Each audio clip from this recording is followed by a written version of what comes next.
Hello this is me Mohammad Saqib Khan. तो आज की इस वीडियो में हम चैप्टर नंबर 13 के अंदर बॉक्सेस को देखेंगे। इसके अंदर बॉक्स मॉडल भी है, वो भी पढ़ेंगे, डिटेल के साथ पढ़ेंगे। बहुत ही ज़्यादा इंपॉर्टेंट कंसेप्ट है सीएसएस के अंदर। आपने ये सीख लिया तो आपको सीएसएस के अंदर जो भी चीज़ें मतलब बॉक्स मॉडल ऐसे कंसेप्ट है, इसको अगर सीख लिया आपने तो समझो कि आपने सही वो मेन सीएसएस आपने सीख लिया। बॉक्स मॉडल बहुत ही ज़्यादा इंपॉर्टेंट है। तो इसके अंदर हम ये देखेंगे। इससे पहली वाली वीडियो में मैंने टेक्स्ट के बारे में बहुत ही बड़ी वीडियो मैंने बनाई है, तकरीबन 50 से ज़्यादा 53 इस तरह की मिनट की मैंने वीडियो बनाई है। तो इतनी बड़ी वीडियो है तो समझे कि इसमें कुछ होगा भी, क्योंकि उसके अंदर मैंने जो सीएसएस के मेन प्रॉपर्टीज है एचटीएमएल के टेक्स्ट के हवाले से, तो टेक्स्ट के हवाले से जितने भी बहुत सारे प्रॉपर्टीज़ मैंने उसके अंदर बताए हैं तो वो देख ले, ताकि वो प्रॉपर्टी आपको अच्छी तरह से समझ आ जाए, फिर उसको यूज़ करें आप। और अगर आपने मेरा HTML वाला प्लेलिस्ट भी नहीं देखा तो उसमें मैंने HTML को डिटेल से पढ़ाया है, तो आप वो भी देख ले HTML वाले प्लेलिस्ट को। तो इसके फिर नीचे आते हैं, मैं इधर लिखता हूँ 310 पेज पर मौजूद है हमारा main topic width and height. तो विड्थ एंड हाइट आपने शायद जो मेरा HTML प्लेलिस्ट है अगर वो देखा है तो उसके अंदर भी मैंने विड्थ और हाइट ये एट्रीब्यूट्स थे उधर, उसके अंदर टेक्स्ट के अंदर भी मैंने यूज़ कराया था इसको। लेकिन उसके अंदर क्या होता था कि वैल्यू के साथ कोई यूनिट नहीं होता था, लेकिन इधर यूनिट होता है। तो जल्दी से इसको हम देखते हैं अपनी एग्जाम्पल के थ्रू से। तो एक इस तरह से एक डिव बना के, डिव तो आपको पता है कि क्या करते हैं, किसी चीज़ के अगर हमें रैप करना है किसी चीज़ को, अगर किसी चीज़ को किसी कंटेनर या किसी बॉक्स के अंदर डालना है तो वो कंटेनर या बॉक्स वो इधर डिव होगा। तो डिव को हम एज अ कंटेनर या एज अ बॉक्स यूज़ करते हैं सीएसएस के अंदर। तो चलिए इसको शुरू करते हैं। मैंने एक डिव बना दिया, डिव के अंदर मैंने एक पैराग्राफ बना दिया और उसको मैंने दे दिया लोरेम, और फिर कोई टेक्स्ट मेरे पास इस तरह से आता है। आपको लोरेम के बारे में तो मैंने आपको बताई है बातें, ये हमें डमी टेक्स्ट इसके ज़रिए से मिलता है। फिर मैंने क्या किया, उस डिव को मैंने ले लिया सीधा। आप क्या कर सकते हैं, इसी तरह से टाइप सेलेक्टर भी यूज़ कर सकते हैं, या फिर आप इसके अंदर कोई आइडिया क्लास एट्रीब्यूट का भी यूज़ कर सकते हैं और फिर उसको टारगेट कर सकते हैं। तो मैंने क्या किया कि मैंने उसको विड्थ प्रॉपर्टी आपको उसको देके मैंने विड्थ दे दिया 300 पिक्सल। तो देखिए 300 पिक्सल से कितना छोटा हो गया, इतना छोटा हो गया 100 पिक्सल। तो 100 पिक्सल से इतना इसका विड्थ कम हो गया कि ये वर्टिकली मुझे दिखाई दे रहा है। इस तरह लग रहा है कि ये टेक्स्ट इसी तरह, मतलब बिल्कुल इसका पता ही नहीं चल रहा कि कोई ये टेक्स्ट है या एक ही वर्ड है, एक वर्ड मुझे दिख रहा है।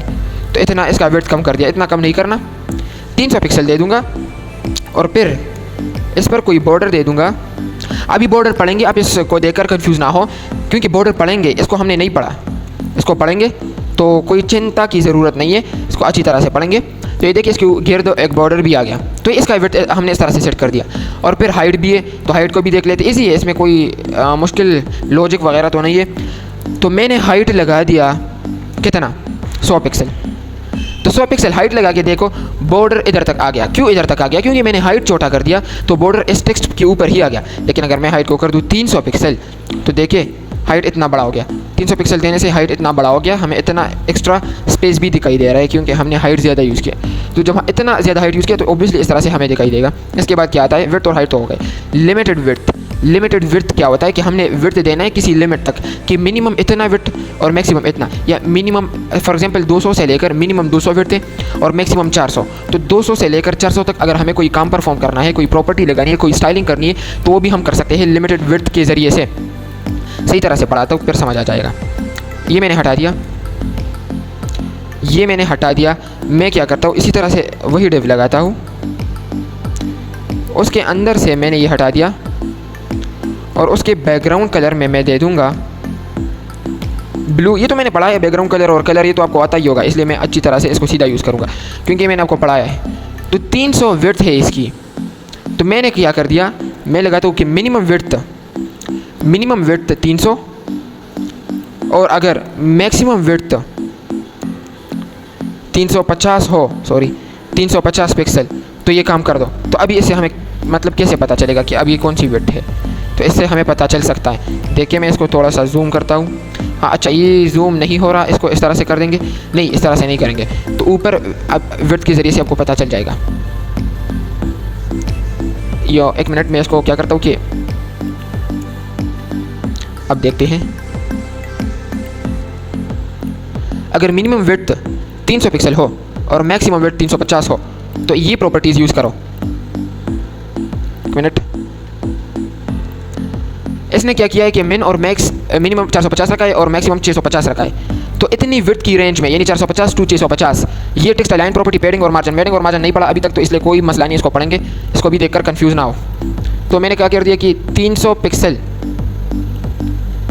इसकी रेंज में मैंने क्या कर, एक काम करता हूँ,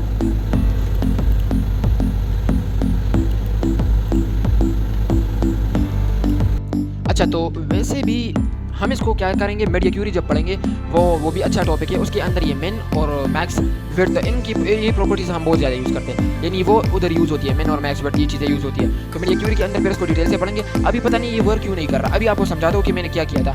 मैंने कहा, ये भी हटा देता हूँ, मैंने कहा कि अगर मिनिमम विड्थ 500 पिक्सल हो और मैक्सिमम विड्थ 650 पिक्सल हो, ये मैंने फिर चेंज कर दिया। मैंने वीडियो को पोस्ट करके इसको चेंज किया था। तो जब मैंने ये इसको चेंज किया था, मैं सिर्फ ये देख रहा था कि ये क्यों काम नहीं कर रहा। तो असल में हम मिन और मैक्स को यूज़ करते हैं अपने प्रोजेक्ट्स, हम ऐसे मीडिया क्यूरी के बगैर भी यूज़ करते हैं। लेकिन जब मैंने इसको चेक किया, मैंने खुद से जब वीडियो पोस्ट करके इसको देखा, तो कोई मतलब उसी तरह ही था। मैंने 500 और 650 लिख के भी देखा कि क्या मसला है इसमें, लेकिन सब कुछ ठीक है। इस तरह ये काम नहीं कर रहा। बुक के अंदर जैसे इन्होंने यूज़ किया, इन्होंने भी इसी तरह से यूज़ किया है, लेकिन इस पर फिर भी कोई असर नहीं हो रहा। इन्होंने मिन अब फिर हाइट पर, अच्छा ये तो हाइट है, हाइट को नहीं, अभी हम विड्थ को देख रहे हैं। तो मैंने क्या कहा कि 500 विड्थ जब 500 हो, विड्थ जब 500 हो और मिनिमम विड्थ कम से कम विड्थ 500 हो और ज़्यादा से ज़्यादा 650 हो, तो 500 से लेकर 650 तक, 500 से लेकर 650 तक ये प्रॉपर्टीज़ चला दे। अगर 500 से कम वैल्यूज़ हो या 650 से ज़्यादा वैल्यूज़ हो, तो उन पर ये वैल्यूज़ नहीं चलेंगी, उन पर ये प्रॉपर्टीज़ नहीं चलेंगी। तो मेरा ये कंसेप्ट था, मेरा ये ख्याल था, लेकिन उस तरह नहीं हुआ। अब पता नहीं कि क्यों नहीं हुआ, इसको आप समझेंगे अच्छी तरह से। मीडिया क्यूरी के अंदर इस तरह से ये वर्क नहीं करता, पता नहीं कि क्यों नहीं कर रहा। आप खुद से ट्राई करते, फिर मुझे कमेंट में कह दें कि हमारे साथ से ये वर्क कर रहा है। तो आपके कमेंट का मैं वेट करूँगा, आप खुद से ये देख लें मिन विड्थ और मैक्स विड्थ की क्या आपके पास ये काम करते हैं। मेरे पास तो ये वर्क नहीं कर रहा। इस तरह से मैंने यूज़ कर लिया। फिर मिन हाइट और मैक्स हाइट आता है। ये जिस तरह मैंने आपको विड्थ बता दिया, तो इसी तरह हाइट भी होता है, लेकिन हाइट लगा के फिर आप इस तरह से चेकिंग करेंगे। यानी अगर विड्थ को मैं बदल दूँ, इसी विड्थ को अगर मैं चेंज कर दूँ, रिप्लेस कर दूँ हाइट से, तो देखिए हाइट इधर चेंज होता है। हाइट इस राइट साइड पर है, विड्थ इस लेफ्ट साइड पर। तो कोई भी चेंज नहीं आ रहा, उसी तरह ही है। विड्थ हमने कम ज़्यादा किया,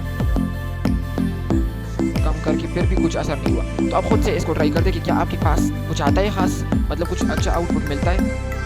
अच्छा, ओवरफ्लो कंटेंट को देखते हैं जल्दी से। ये भी बहुत ज़रूरी टॉपिक है ओवरफ्लो को।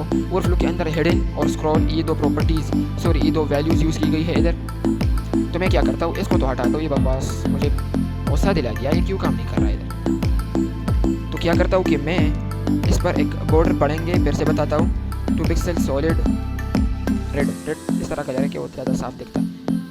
विड्थ मैंने इसके ऊपर कर दिया, समझो कि मैंने कर दिया 400 पिक्सल। अभी दिखाता हूँ इसका आउटपुट, कोई ना बड़ा नहीं। तो देखिए टेक्स्ट इतना है, तो इसके अंदर एडजस्ट हो रहा है। अगर आप सोचें हमारे पास टेक्स्ट मल्टीपल लाइन हो, 10 लाइन्स का हो, 12-15 लाइन्स का हो, तो फिर क्या होगा? क्या ये इसके अंदर अपने आप को एडजस्ट करेगा इस बॉक्स के अंदर? बिल्कुल भी नहीं। अभी मैं लगाता हूँ टेक्स्ट, तो चलिए देखते हैं कि क्या होता है। अभी मैंने लोरिम करके 50 वर्ड्स और लगा दिए और मैंने विड्थ डिफाइन किया। विड्थ तो इतना फिक्स ही है। क्या विड्थ ज़्यादा हुआ? बिल्कुल भी नहीं। विड्थ उतना ही है, विड्थ फिक्स होता है, लेकिन विड्थ फिक्स नहीं होता, हमने इसको फिक्स बना दिया। हाइट फिक्स नहीं है, हाइट ज़्यादा हुआ। अगर आपने देखा हो तो जब मैंने इसको इसके अंदर मैं ये ऐड नहीं करता तो हाइट छोटा हो गया, विड्थ उतना ही है। जब मैं फिर से इसके अंदर ये ऐड करता हूँ, मैंने हटा दिया था फिर से ऐड कर दिया, तो हाइट ज़्यादा हुआ, विड्थ उतना ही है। तो क्या करता हूँ कि मैं इसके हाइट को भी फिक्स बनाता हूँ। तो विड्थ को भी मैंने फिक्स बना दिया, हाइट को भी मैं फिक्स बनाता हूँ। हाइट को मैं क्या करता हूँ, मैंने फिक्स बना दिया, 200 कर देता हूँ। तो मैंने हाइट को भी फिक्स बनाया। तो देखिए इतना बुरा लग रहा है, ये इससे निकल रहा है, ये टेक्स्ट एक्स्ट्रा इधर मुझे दिखाई दे रहा है। ये तो इसके अंदर एडजस्ट हो गया, लेकिन मैंने टेक्स्ट इतना ज़्यादा लगाया, फिक्स विड्थ और हाइट को मैंने फिक्स कर दिया।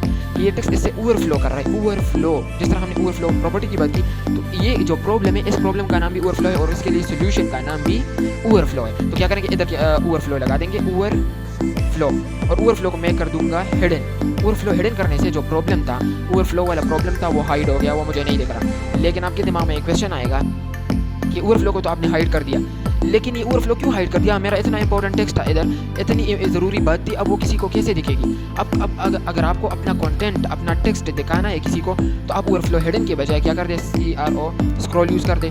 तो क्या होगा इससे कि आपके पास एक स्क्रॉल बार आ जाएगा, then you can use your scroll bar, your own scroll bar, and can show your content easily.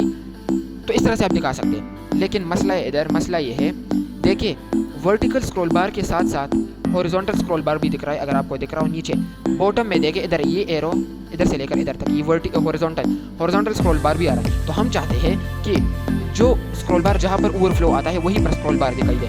यहाँ पर सिर्फ हिडन और स्क्रॉल ये वैल्यूज़ गिवन है, लेकिन एक और वैल्यू है वो गिवन नहीं है। तो अभी आपको मैं बताता हूँ। वर्टिकल तो आ गया, लेकिन अगर हॉरिजॉन्टल स्क्रॉल बार, अगर हॉरिजॉन्टल ओवरफ्लो नहीं आ रहा, तो क्या करना चाहिए? इस स्क्रॉल बार को मैं हटाऊंगा, ये एक्स्ट्रा है, ये इतना बुरा दिख रहा है हॉरिजॉन्टल स्क्रॉल बार। तो मैं इधर स्क्रॉल के बजाय ऑटो लगा दूंगा कि तू ऑटोमेटिकली कोई स्क्रॉल बार ले। ऑटो मीन ऑटोमेटिकली कोई स्क्रॉल बार ले। अगर तू ओवरफ्लो कर रहा है हॉरिजॉन्टली, सॉरी अगर तू ओवरफ्लो कर रहा है वर्टिकली तो वर्टिकली स्क्रॉल बार ले। अगर तू ओवरफ्लो कर रहा है हॉरिजॉन्टली तो हॉरिजॉन्टली ऑटोमेटिकली स्क्रॉल बार ले। अगर वर्टिकली ओवरफ्लो कर रहा है तो वर्टिकली स्क्रॉल बार ले। अगर हॉरिजॉन्टली ओवरफ्लो कर रहा है, फ्लो हो रहा है हॉरिजॉन्टली, इस तरह से इस बॉर्डर से ये बॉर्डर को क्रॉस कर रहा है हॉरिजॉन्टली, तो फिर हॉरिजॉन्टली स्क्रॉल बार ले। लेकिन अगर दोनों एक साथ ही काम कर रहे हैं, दोनों प्रॉब्लम एक साथ ही आ रहे हैं, बस ऑटो यूज़ कर दे, ऑटो उसको ऑटोमेटिकली एडजस्ट कर देगा। इतनी अच्छी वैल्यू है। ओवरफ्लो प्रॉपर्टी भी हो गई। अब बॉर्डर, मार्जिन एंड पैडिंग, तो इसी को बोलते हैं बॉक्स मॉडल बोलते हैं। तो बॉक्स मॉडल के अंदर आपसे अगर कोई पूछे कि बॉक्स मॉडल किस चीज़ पर बेस्ड है, इसके अंदर कौन सी इंपॉर्टेंट चीज़ है, तो आपने बताना है कि बॉर्डर, आपने बताना है कि मार्जिन, आपने बताना है कि पैडिंग। तो इसी एग्जाम्पल से मैं आपको समझाता हूँ कि जो आपको हेलो दिख रहा है, this is our content, this is our text. तो हेलो हमारा टेक्स्ट है। हेलो के गिर्द आपको इस तरह से एक लाइट पिंक कलर, आपको एक पिंक कलर दिखाई दे रहा है। तो ये पिंक कलर क्या है? ये हमारा पैडिंग है। अच्छी तरह से समझने के लिए देखिए, जो पिंक कलर आपको दिखाई दे रहा है ये पैडिंग है। तो पैडिंग का कलर भी क्या है? पिंक है। ऊपर देखिए पैडिंग का कलर भी पिंक है। और जो ये ऑरेंज कलर आपको दिखाई दे रहा है ये हमारा बॉर्डर है। तो देखिए इस बॉर्डर वर्ड का कलर भी क्या है? ऑरेंज है। ये बॉर्डर कलर भी ऑरेंज है। फिर इसके बाद ये जो मार्जिन, ये मार्जिन कलर, इस कलर का नाम मुझे नहीं आता। तो ये जो मार्जिन है सबसे बाहर, ये जो मार्जिन है, तो इसका जो भी कलर है, तो इस मार्जिन ऊपर वर्ड का कलर भी वही कलर है। ऊपर वर्ड जो है मार्जिन उसका भी वही कलर है जो इधर यूज हुआ। तो आपको समझाने के लिए इस तरह से इन पर भी ये कलरिंग यूज हुई है जो इधर है। तो जब भी कोई टेक्स्ट देखे, तो अगर उस टेक्स्ट के ऊपर आपको कुछ भी नहीं दिखाई दे रहा, तो आप ये ना समझे कि इसके ऊपर कुछ भी नहीं है, उसके गिर्द कुछ भी नहीं है। उस टेक्स्ट के ऊपर, उसके टेक्स्ट के गिर्द पैडिंग भी होता है बाय डिफॉल्ट, उस टेक्स्ट के गिर्द बॉर्डर भी होता है बाय डिफॉल्ट। लेकिन बॉर्डर, जैसे कि अभी मैंने आपको दिखाया था, ये बॉर्डर रेड कलर का, ये बॉर्डर होता है हर टेक्स्ट के गिर्द, ये होता है, लेकिन विजिबल नहीं होता, हमें दिखता नहीं। लेकिन ये आइडियल केस में हम ये इमेजिन करते हैं कि ये है, लेकिन सिर्फ इमेजिन करते हैं। फिर बॉर्डर के बाद जो कलर आपको दिखाई दे रहा है वो मार्जिन है। तो मतलब ये है कि कंटेंट और बॉर्डर के बीच अगर हमें स्पेस लाना है, कंटेंट यानी टेक्स्ट और बॉर्डर के बीच अगर हमें स्पेस लाना है, then what property will use, तो हम कौन सी प्रॉपर्टी यूज करेंगे? What property we will use, तो what property we will use padding property. तो हम पैडिंग प्रॉपर्टी को यूज़ करेंगे अगर हमें कंटेंट और बॉर्डर के बीच स्पेस लाना है। और अगर हमें बॉर्डर के बाहर स्पेस लाना है, बॉर्डर के बाहर स्पेस लाना है, तो क्या यूज़ करेंगे? मार्जिन यूज़ करेंगे। तो इधर ये भी देख लेते हैं कि every box has a border, her box के ऊपर एक बॉर्डर होता है। Even if it is not visible, अगर वो विजिबल भी ना हो तो वो बॉर्डर हमें दिखता है। और specified to be 0 pixel wide, the border separates the edges of a box from another. तो ये क्या करता है कि ये एजेस को सेपरेट करता है of one box from another. एक बॉक्स के एज को दूसरे बॉक्स से सेपरेट करने के लिए बॉर्डर का यूज। अभी हमने बॉर्डर नहीं पढ़ा, तो शायद आपको ये कंफ्यूजिंग लग सकता है, आपको लग सकता है कि ये क्या पढ़ा रहे हैं। कोई मसला नहीं, बॉर्डर आने वाले नीचे ही है, उसको पढ़ेंगे। फिर मार्जिन भी नीचे आएगा। तो ये वीडियो जो होगी इसको मैं 2 पार्ट्स में डिवाइड करूँगा। ये बहुत ही मतलब चैप्टर लंबा है, तो 2 पार्ट्स में डिवाइड करूँगा। तो 2 पार्ट्स में डिवाइड करके फिर सही तरह से हो जाएगा, छोटी छोटी वीडियोस बन जाएगी, इतनी बड़ी नहीं बनेगी। तो इससे जो पार्ट 2 होगा उसके अंदर मैं आपको मार्जिन भी पढ़ाऊंगा और पैडिंग भी पढ़ाऊंगा। पार्ट 1 में मैं नहीं पढ़ाऊंगा, सिर्फ देख ले कि मार्जिन क्या करता है। आउटसाइड जितने भी आपके साथ आउटसाइड स्पेसेस आती है, यानी जो हमारे पास ये जो टेक्स्ट कंटेंट होता है या टेक्स्ट होता है, हेलो की एक्सटर्नली क्या होता है? हेलो के एक्सटर्नल यानी हेलो के इर्द गिर्द और बॉर्डर के इनसाइड, बॉर्डर हेलो के आउटसाइड और बॉर्डर के इनसाइड, यानी हेलो और बॉर्डर के बीच जो स्पेस होता है उसको हम पैडिंग कहते हैं। बस ये अभी के लिए जान लें, क्योंकि वैसे भी पार्ट 2 के अंदर इसको डिटेल से समझेंगे। और बॉर्डर के आउटसाइड यानी बॉर्डर के एक्सटर्नल, जो हमारे पास एक्सटर्नली स्पेस होता है, अगर 2 बॉक्सेस है, 2 बॉक्सेस के बीच एक्सटर्नली स्पेस लाना है तो उसके लिए मार्जिन। अगर इंटरनली स्पेस लाना है, जिसके बॉर्डर और टेक्स्ट के बीच स्पेस लाना है, तो पैडिंग यूज़ करेंगे। अभी के लिए सिर्फ इसको इतना समझें, वैसे भी हम इसको डिटेल से समझेंगे। अगर आपको बॉक्स मॉडल देखना है तो मैं कंसोल करके इसको मैं इस तरह से करता हूँ। आपको ये पता होना चाहिए, F12 से भी ले सकते हैं, एक शॉर्टकट है। कई लैपटॉप में आता है, कई लैपटॉप में नहीं आता। मेरा HP लैपटॉप है तो इसमें आता है। तो मैंने इंस्पेक्ट कर दिया और अब मैं जाता हूँ इधर देखिए हमारे पास बॉक्स मॉडल है। तो इससे आपको अच्छी तरह से पता चल जाएगा। तो ये क्या है, ये बीच में इसको ना देखे, ये हमारा कंटेंट होता है। बीच में जो चीज़ है ये कंटेंट होता है, कंटेंट होता है। देखिए अगर आपको सही तरह से दिखाई दे रहा हो तो मैंने जिस पर ये कर्सर रखा है तो आप स्क्रीन पर देखिए इस साइड पर देखिए राइट। अब मैं कर्सर हटा नहीं सकता इसलिए आपको बता भी नहीं सकता कि आप लेफ्ट साइड पर देखिए और आप देखिए लेफ्ट साइड पर क्या आपको सराउंडेड वाइट कलर दिखाई दे रहा है, ब्लू कलर की बजाय वाइट कलर दिखाई दे रहा है। हाँ बिल्कुल दिखाई दे रहा होगा क्योंकि मैं कर्सर नहीं हटा सकता, इसलिए मैं आपको देखिए आपको वाइट कलर दिखाई दे रहा होगा। ब्लू कलर के गिर्द, इस लाइट ब्लू कलर के गिर्द आपको वाइट कलर दिखाई दे रहा होगा। तो ये हमारा कंटेंट है, समझो कि ये बीच में कंटेंट है और गिर्द इसकी पैडिंग है।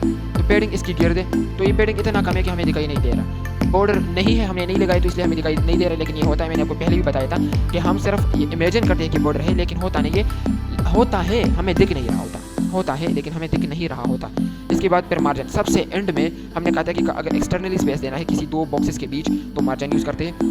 इधर भी बॉक्स मॉडल का एक एग्जांपल दिया गया है, तो उससे भी देख सकते हैं, उससे आपको अच्छी तरह से पता चल जाएगा। हाँ अभी आपको पता चल जाएगा। ये अच्छा एग्जांपल इन्होंने दिया है, ये इन्होंने अच्छा एग्जांपल दिया। इन्होंने दिया है कि with margin and padding and without margin and padding. तो विद मार्जिन एंड पैडिंग क्या है, आपने इसके अंदर पैडिंग यूज़ किया है। तो पैडिंग यूज़ किया तो समझो, मैंने आपको पहले ही बताया कि अगर बॉर्डर और कंटेंट के बीच, ये कंटेंट क्या है, इधर जो लिखा है कि मो synthesis were created by doctor Robert मो।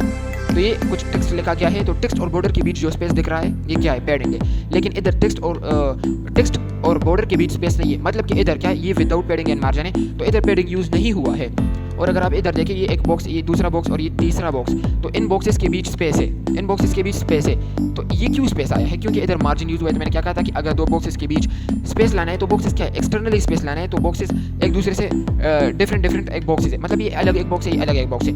तो अगर दो बॉक्सेस के बीच स्पेस लाना है तो मार्जिन यूज़ करेंगे। अगर एक ही बॉक्स के अंदर आपने स्पेस लाना है, एक ही बॉक्स के अंदर कंटेंट और बॉर्डर के बीच स्पेस लाना है तो पैडिंग यूज़ करेंगे। तो ये विदाउट मार्जिन और पैडिंग है, तो आप देख सकते हैं कितना अजीब लग रहा है, और विद मार्जिन एंड पैडिंग कितना अच्छा लग रहा है। तो इससे भी आपको पता चल सकता है कि मार्जिन एंड पैडिंग क्या चीज़ है और इसकी क्या मतलब कितनी नीड हो सकती है हमें आगे। अच्छा, तो बॉर्डर विड्थ पढ़ते हैं। बॉर्डर विड्थ क्या चीज़ है ये भी पढ़ते हैं जल्दी से, इसी से ही समझा देता हूँ। बॉर्डर विड्थ, अभी बॉर्डर की बात है आगे, लेकिन बॉर्डर क्या है जो मैंने यूज़ किया है, ये एक शॉर्ट हैंड है, ये एक शॉर्ट हैंड प्रॉपर्टी है। इसके अंदर फिर ये सारी की सारी प्रॉपर्टी आती है, लेकिन शॉर्ट हैंड सबसे एंड में है, वो पढ़ाऊंगा अभी। यही वाला पढ़ाऊंगा। तो अभी के लिए सिर्फ बॉर्डर विड्थ पढ़ते हैं। ये नहीं, जो मैंने बॉर्डर बनाया है रेड कलर का, इसका विड्थ बढ़ाना है, तो सिर्फ बॉर्डर, इधर आपके पास वैल्यूज़ आ जाती है। आप ऐसे भी देख सकते हैं, या अगर आपको याद है तो आप खुद से भी टाइप करके लिख सकते हैं, जैसे कि मैं लिखता हूँ बॉर्डर विड्थ, मैंने लिख दिया। बॉर्डर विड्थ में दे दूंगा 10 पिक्सल, मैंने दे दिया। पिक्सल्स में भी दे सकते हैं, आपने पिक्सल्स याद रखने हैं। हाँ, ये नहीं दिखाई देगा, क्यों नहीं दिखाई देगा, हमने विड्थ तो लगा दिया लेकिन उसको कलर नहीं दिया। अभी विड्थ है हमारे पास, बॉर्डर विड्थ है, लेकिन उसी बॉर्डर विड्थ का हमें क्या नहीं दिखाई दे रहा, बॉर्डर विड्थ का हमें वो नहीं दिखाई दे रहा, हमें विड्थ नहीं दिखाई दे रहा। विड्थ हमने लगाया है लेकिन विड्थ दिखाई नहीं दे रहा। क्यों नहीं दिखाई दे रहा, क्योंकि हमने उस पर कोई कलर यूज़ किया ही नहीं है। अभी हमने क्या कर दिया कि विड्थ तो लगा दिया लेकिन विड्थ को कलर नहीं दिया। तो चलो विड्थ बॉर्डर क्या नाम है इसका, विड्थ। तो इसमें आप इस तरह से न्यूमेरिक वैल्यूज़ भी दे सकते हैं और नॉन न्यूमेरिक भी दे सकते हैं। थिन भी दे सकते हैं, जिससे वो थिन होगा, यानी पतला। मीडियम भी दे सकते हैं, नॉर्मल। थिक बड़ा भी होगा, तो इस तरह भी दे सकते हैं। और जिस तरह मैंने न्यूमेरिक में दिया है 2 pixel, 10 pixel, 15 pixel, 5 pixel, numeric में भी दे सकते हैं। तो ये था बॉर्डर विड्थ। और विड्थ को आप इस तरह से भी दे सकते हैं कि border top, border bottom, border left, border right, इस तरह से भी दे सकते हैं। तो वो इस तरह से देखेगा कि टॉप के लिए 1 पिक्सल, बॉर्डर राइट के लिए, बॉर्डर टॉप के लिए 1 pixel, border top bottom 1 pixel है। इस एग्जांपल, इस बॉक्स को तीसरे नंबर नीचे वाले तीसरे नंबर बॉक्स को देखिए, ये वाला जिस पर मेरा कर्सर पड़ा है, ये वाला, इसको देखिए तो टॉप पर 1 पिक्सल है। इधर इसको देखिए और इसको भी देखिए, तो टॉप पर 1 पिक्सल। इस तरह अलग अलग भी दे सकते हैं और एक साथ भी दे सकते हैं। फिर राइट पर है, राइट पर 4 पिक्सल। फिर बॉटम पर 12 पिक्सल है, तो इतना बड़ा दिखाई दे रहा है बॉटम वाला बॉर्डर। और 4 पिक्सल फिर राइट लेफ्ट पर है, 4 पिक्सल लेफ्ट पर है, तो लेफ्ट पर भी 4 पिक्सल दिखाई दे रहा है। तो इस तरह भी दे सकते हैं। और एक वैल्यू जब देते हैं, एक वैल्यू, तो वो सारे के सारे बॉर्डर के लिए कंसीडर होती है। अगर इस तरह 4 देते हैं तो एक साइड के लिए अलग अलग, जिसके पहला टॉप, फिर राइट, फिर बॉटम, फिर लेफ्ट। जिस तरह आप जो हमारे पास क्लॉक होता है, तो क्लॉक के अंदर आप उसकी नीडल को देखें, तो नीडल टॉप से राइट की तरफ, राइट से बॉटम की तरफ, बॉटम से लेफ्ट की तरफ, फिर टॉप, राइट, बॉटम, लेफ्ट। तो इस पैटर्न से आपको फिर याद होगा कि top, bottom, top, right, bottom, left. इस पैटर्न से जो नीडल है उसके पैटर्न से, क्लॉक की नीडल की पैटर्न से आपको फिर ये प्रॉपर्टीज़ भी याद होगी, इनकी ये वैल्यूज़ भी याद होगी। आप दो दो भी दे सकते हैं। अगर दो देंगे तो एक वैल्यू टॉप बॉटम के लिए कंसिडर होती है और एक वैल्यू लेफ्ट राइट के लिए कंसिडर होती है। अगर आप 3 देंगे तो एक वैल्यू टॉप के लिए, दूसरी वैल्यू लेफ्ट राइट के लिए और तीसरी वैल्यू बॉटम के लिए। और अगर सिर्फ एक देंगे तो वो तो सारे के लिए होंगी। जैसे कि मैंने आपको बताया सिर्फ एक दिया है तो वो सारे के सारे बॉर्डर के लिए यूज़ हो रही है। इस तरह से नॉन न्यूमेरिक भी दे सकते हैं और न्यूमेरिक वैल्यू भी दे सकते हैं। तो ये था बॉर्डर विड्थ। बॉर्डर विड्थ पढ़ लिया, विड्थ लगाया है, लेकिन विड्थ को हमने क्या नहीं किया, उसको हमने स्टाइल नहीं किया या उसको हमने कलर नहीं दिया। वैसे मैं कहता हूँ कि मैं पहले कलर लगा देता हूँ, क्योंकि अगर मैं कलर लगाऊंगा तो आपको बॉर्डर विड्थ का पता चल जाएगा। तो मैं बॉर्डर कलर मैंने लगा दिया, इसके अंदर मैं दे दूंगा रेड।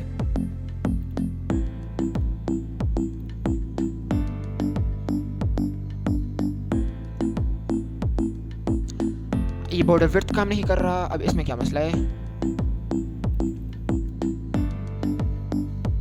एक काम करता हूँ, बुक वालों ने जैसा यूज़ किया है पिक्सल तो मैंने लगा दिया, पिक्सल लगा के भी इसने काम नहीं किया। ओ सॉरी, शायद अभी देखता हूँ, शायद ये इस वजह से क्योंकि मैंने इसको बॉर्डर स्टाइल नहीं दिया, इसको सॉलिड देता। अच्छा ठीक है समझ गया। सॉरी, इंसान कंफ्यूज हो जाता है कभी ना कभी, क्योंकि मैंने भी ये बहुत ही पता नहीं कब पढ़े थे, अभी पढ़ रहा हूँ, आपको पढ़ा रहा हूँ, तो इसलिए मैं भूल गया था। तो क्या होता है कि बॉर्डर विड्थ लगाते हैं। आप भी जब प्रैक्टिस करेंगे तो मेरा जैसा काम हो सकता है आपके पास। अगर आपने इस तरह मेरे मिस्टेक को देखकर अपनी मिस्टेक की मतलब आपने मेरी मिस्टेक को देखा है तो आप फिर मिस्टेक नहीं कर सकते, क्योंकि दूसरा इंसान किसी और की गलतियों से भी और ख़ुद की गलतियों से भी सीखता है। जैसे कि आपने मेरी गलती से सीखा ये कि जब मैंने बॉर्डर विड्थ लगा दिया, जब मैंने सिर्फ विड्थ लगा दिया तो ये काम नहीं कर रहा था। क्यों नहीं कर रहा था? क्योंकि मैंने इसको कोई स्टाइल नहीं दिया था। मैंने इसके बॉर्डर को ये नहीं बोला था कि तुम्हारा शेप ये होगा, मैंने उसकी बॉर्डर को कोई शेप नहीं दिया था। जब कोई शेप ही नहीं होगा तो हमें दिखेगा कैसे? तो मैंने कहा कि तुम्हारा शेप सॉलिड होगा, बिल्कुल सॉलिड, इस तरह से लाइन शेप। अगर मैं दे दूँ तुम्हारा शेप डॉटेड होगा तो तुम्हारा शेप डॉटेड आ जाएगा। अगर मैं कहूँ कि तुम्हारा शेप डैश्ड होगा तो तुम्हारा शेप डैश्ड आ जाएगा, इस तरह से। अगर मैं कहूँ कि तुम्हारा शेप रिज्ड होगा तो रिज होगा, रिज इस तरह से भी होता है। इस तरह अच्छा सा इतना अच्छा बॉर्डर इसने मुझे दे दिया फ्री में, ये आ जाएगा। अगर आप चाहते हैं, ये तो स्टाइल था, स्टाइल भी हो गया। अगर आप चाहते हैं कि मैं बॉर्डर स्टाइल यूज़ कर दूँ, बॉर्डर स्टाइल तो हमने देख लिया। इस तरह से डिफरेंट लगा सकते हैं, ये हमने कुछ ही दिखा दिए। बाकी ऑप्शंस के अंदर आते हैं, सजेशंस आते हैं, तो आप उससे भी देख सकते हैं। इसके मैं ये हटा दूँ, सजेशंस को देखें, मैंने लिख दिया बॉर्डर स्टाइल, तो मेरे पास इतने सारे suggestion, dash, dotted, double, groove, hidden, inherit, initial, ये नहीं इनसेट और नन लगा के बॉर्डर को बिल्कुल नन कर सकते हैं। आउटसेट और रिज ये लगा सकते हैं, जैसे कि अभी हमने ये 2-3 देख लिए।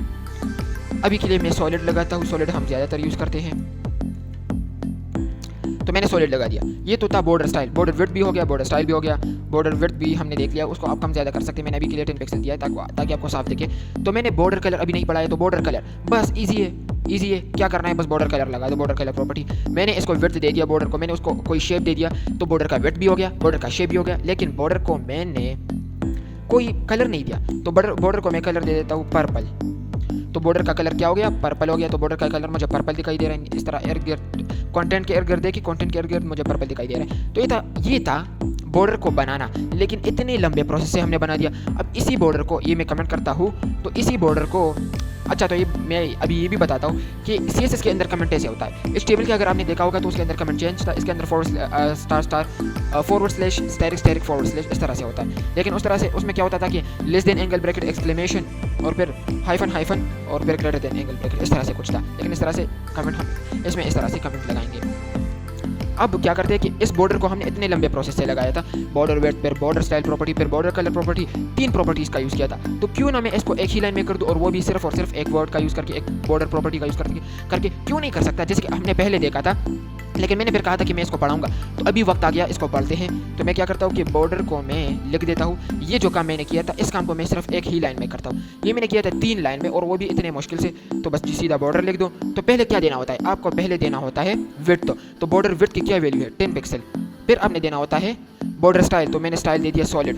तो देखिए कलर के बगैर ये आ जाएगा। लेकिन अगर हम कलर नहीं देते तो शेप तो दे दिया, जैसे कि पहले भी हम शेप और विड्थ से भी काम चला सकते थे। लेकिन अगर हमें कलर देना है तो फिर और भी अच्छी बात है, तो हम कलर भी दे सकते हैं। लेकिन अगर हम कलर ना भी दे तो बाई डिफॉल्ट ही हमें सॉलिड, यानी बाई डिफॉल्ट हमें ब्लैक कलर दिखाता है बॉर्डर का। तो हम क्या करेंगे, तीसरी जो वैल्यू होती है वो आपने कलर देने। तो मैंने पर्पल लिख दिया, शायद हाँ मैंने एक गलती की कि मैंने इसका शेप, जब शेप नहीं होगा तो बॉर्डर भी नहीं होगा। शेप ज़रूरी है, ठीक है, शेप ज़रूरी है, वो ज़रूर देना है। तो मैंने जो काम 3 लाइनों में किया था उसको मैंने एक लाइन में और बहुत ही आसानी से कर दिया। तो ये था हमारा बॉर्डर। तो इसके बाद नेक्स्ट पार्ट में हम पैडिंग पढ़ेंगे, मार्जिन पढ़ेंगे। तो नेक्स्ट पार्ट को बिल्कुल भी स्किप ना करें, क्योंकि मैंने क्या कहा कि अगर आपने बॉक्स मॉडल में पैडिंग, मार्जिन ये चीज़ें सीख ली ना तो बस समझे कि आप प्रो बन गए। बॉर्डर तो हो गया, बॉर्डर तो हमने पढ़ लिया, फिर पैडिंग और मार्जिन बाकी है। तो ये क्या है कि CSS के अंदर सबसे ज़्यादा यूज़ होने वाली चीज़ है पैडिंग और मार्जिन। इसके बगैर आपका बिल्कुल वेबसाइट का कोई रौनक ही नहीं होगा, बिल्कुल बुरा दिखेगा। जैसे कि आपको मैंने वो दिखाया था with and without margin and padding content, मैंने आपको दिखाया था, इतना बुरा लग रहा था विदाउट मार्जिन एंड पैडिंग। तो इस नेक्स्ट वाले पार्ट को आप बिल्कुल भी स्किप ना करें, उसके अंदर हम ये डिटेल के साथ मैं पढ़ाऊंगा, उसके अंदर अच्छे एग्जांपल्स के साथ मैं आपको ये पढ़ाऊंगा। तो ये था पार्ट 1 टेक्स्ट के, जो हमारा बॉक्सेस वाला चैप्टर था। टेक्स्ट तो हुआ है, वो तो इससे प्रीवियस वाले चैप्टर में हुआ था।